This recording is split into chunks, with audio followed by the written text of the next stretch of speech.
ರೀ ನಾನು ರೆಡಿ ಹೊರಡೋಣವಾ? ಹೋಗಪ್ಪ. Excuse me.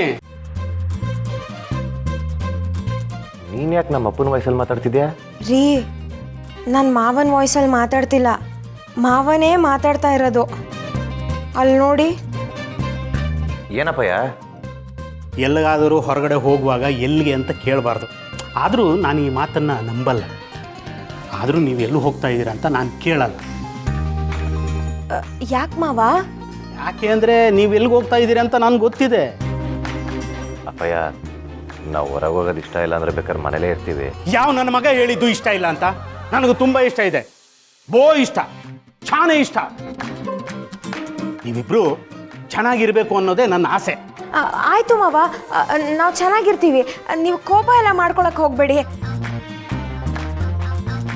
ತಗೊಳ್ಳು. ನಂಗೆ ಬೈಕ್ ಬೇಡ ಕಣಪ್ಪಯ್ಯ. ತೆಗೆದು ಕೊಟ್ಟ ಅಂದರೆ ಅಲ್ಲೆಲ್ಲ ಉದುರು ಹೋಗ್ಬಿಡ್ಬೇಕು. ಯಾಕಲ ಗಾಡಿ ಕೀ ಬೇಡ ಅಂತ ಇದೆಯಾ? ಹಂಗಲ್ಲ ಕಣಪ್ಪಯ್ಯ, ಅವಾಗೆಲ್ಲ ಗಾಡಿ ಓಡಿಸೋ ಆಸೆಯಿಂದ ಇವಳ ನೆಪ ಮಾಡ್ಕೊ ಕರ್ಕೊಯ್ತಿದ್ದೆ. ಅದು ಅಲ್ಲದೆ ನಾನು ಮುಂದೆ ಕೂತ್ಕೊಂಡ್ರೆ ಇವಳು ಮುಖ ಕಾಣಲ್ಲ ಅನ್ನೋ ಒಂದು ಸಮಾಧಾನ ಇತ್ತು. ಆದರೆ ಈಗ ಸಮಾಧಾನ ನೋವಾಗಿ ಬದಲಾಗೈತೆ. ಏನಪ್ಪ ಹೇಳ್ತಾ ಇದ್ದ ನೀನು? ನನಗೆ ಅರ್ಥನೇ ಆಗ್ತಾ ಇಲ್ಲ. ಅದು ಮಾವ, ಆದರೆ ನಂಗೆ ಅರ್ಥ ಆಯಿತು. ಮುಂಚೆ ಆದರೆ ಇವ್ರು ನನ್ನ ಬೈಕಲ್ಲಿ ಕರ್ಕೊಂಡು ಹೋಗೋವಾಗ ಇವ್ರು ಮುಂದೆ ಕೂತಿರ್ತಿದ್ರು, ನಾನು ಹಿಂದೆ ಕೂತಿರ್ತಿದ್ದೆ ಅಲ್ವಾ. ಇವ್ರಿಗೆ ನನ್ನ ಮುಖ ಕಾಣಿಸಲ್ಲ ಅಂತ ಖುಷಿಯಾಗಿರೋರು. ಆದರೆ ಇವಾಗ ಇವ್ರಿಗೆ ನನ್ನ ಮುಖ ಕಾಣಲ್ವಲ್ಲ ಅಂತ ತುಂಬ ನೋವಾಗ್ತಿದ್ಯಂತೆ, ಅಲ್ವೇನ್ರಿ? ಹಿಂಗ ಆ ವಿಷಯ ಹುಷಾರಾಗಿ ಹೋಗಿ ಕ್ಷೇಮವಾಗಿ ಬನ್ನಿ, ಆಯ್ತಾ? ಸರಿ ಅಪ್ಪಯ್ಯ, ನಾವು ಹೋಗಿ ಬರ್ತೀವಿ. ಬಾ. ನನ್ನ ಮಗನಿಗೆ ಅವನ ಹೆಂಡ್ರು ಹಿಂದ್ಗಡೆ ಇದ್ದರೆ ಇಷ್ಟ ಆಗಲ್ಲ, ಪಕ್ಕದಲ್ಲಿದ್ದರೆ ಇಷ್ಟ ಆಗತ್ತೆ. ಏನಪ್ಪ ಮಾಡೋಣ?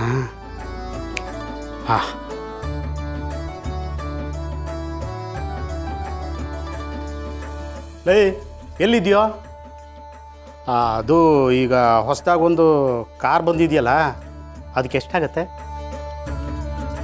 ಸರಿ.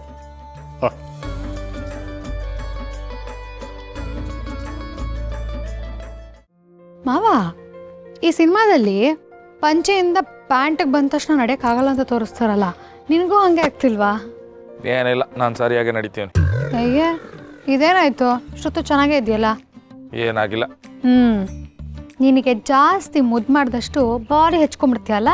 ಮನೆಗೆ ಬಾ ಇದೆ ನಿನಗೆ. ದೋಸೆ ಮಚ್ಚಕ್ಕೆ ಕೈನ ಬಿಸಿ ಮಾಡಿ ಬರೆ ಹಾಕ್ತೀನಿ. ಹಾಕು ನೋಡಮ್ಮ. ಏನಂದೆ? ಇನ್ನೊಂದ್ಸತಿ ಹೇಳು. ಹಾಕು ನೋಡಮ್ಮ ಅಂದೆ. ನಾನು ಯಾಕೆ ನನ್ನ ಮನೆಗೆ ಬರೋಕ್ಕಿಲ್ಲ. ಕ್ಯೂಟು. ಬಿಡಪ್ಪಾರ ಬೀದಿಲಿ ಇವನಿ. ಮತ್ತೆ ಚೆನ್ನಾಗಿದ್ದಿದ್ದು ಇಷ್ಟೊತ್ತು ಮುಖನ ಈಗ ಅಂತ ಮಾಡ್ಕೊಂಡು ಬೂದ್ ಗುಂಬಳಕಾಯಿ ಥರ ಮಾಡ್ಕೊಂಡಿದ್ಯಲ್ಲ, ಯಾಕೆ ಅಂತ ಮೊದಲು ಅದನ್ನ ಹೇಳು. ಮತ್ತೆ ಯಾಕೆ ಪಾರು ಮಾವಂತವ ಹಂಗೆಲ್ಲ ಮಾಡ್ತೀಯ ನೀನು?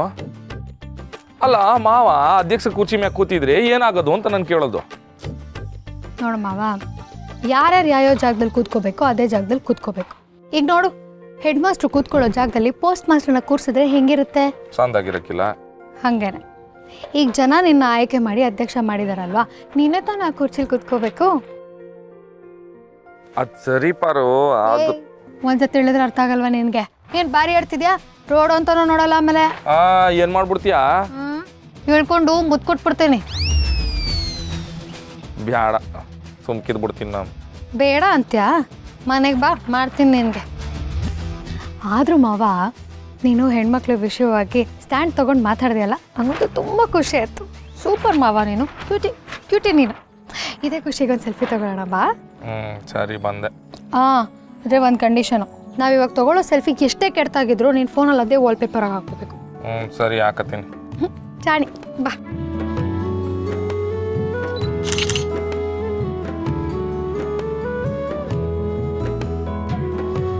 ಪಾರು ಬೀದಿನ ಮುದ್ದು ಕೊಟ್ಬಿಟ್ಟ.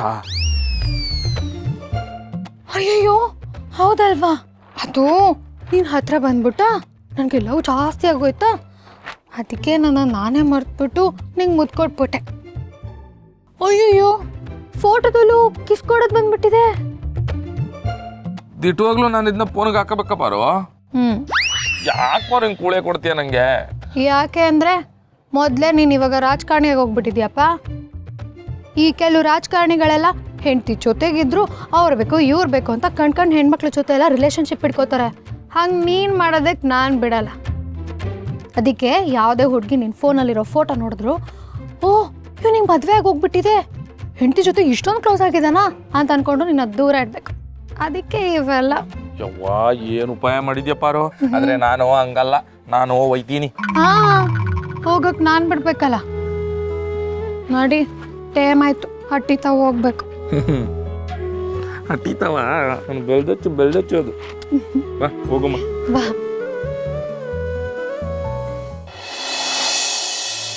ರಶ್ಮಿ, ಇವತ್ತು ನನಗೆ ಎಷ್ಟು ಖುಷಿ ಆಯ್ತೈತೆ ಅಂದ್ರೆ ಅದನ್ನ ಹೆಂಗ್ ಹೇಳ್ಬೇಕು ಅಂತಾನೆ ಅರ್ಥ ಆಯ್ತಿಲ್ಲ.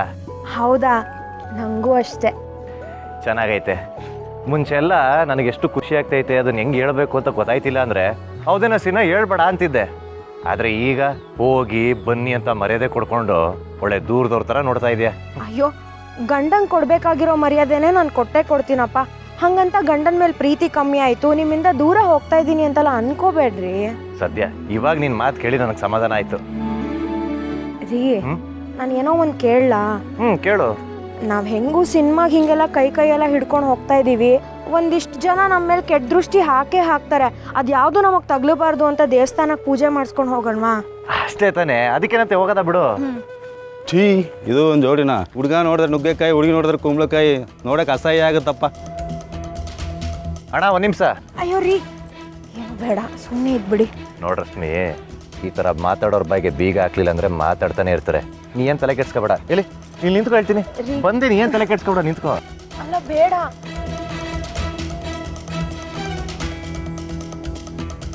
ಏನಣ್ಣ ಅವಾಗಲೇ ಅಲ್ಲಿ ಏನೋ ಹೇಳ್ದಂಗಿತ್ತು?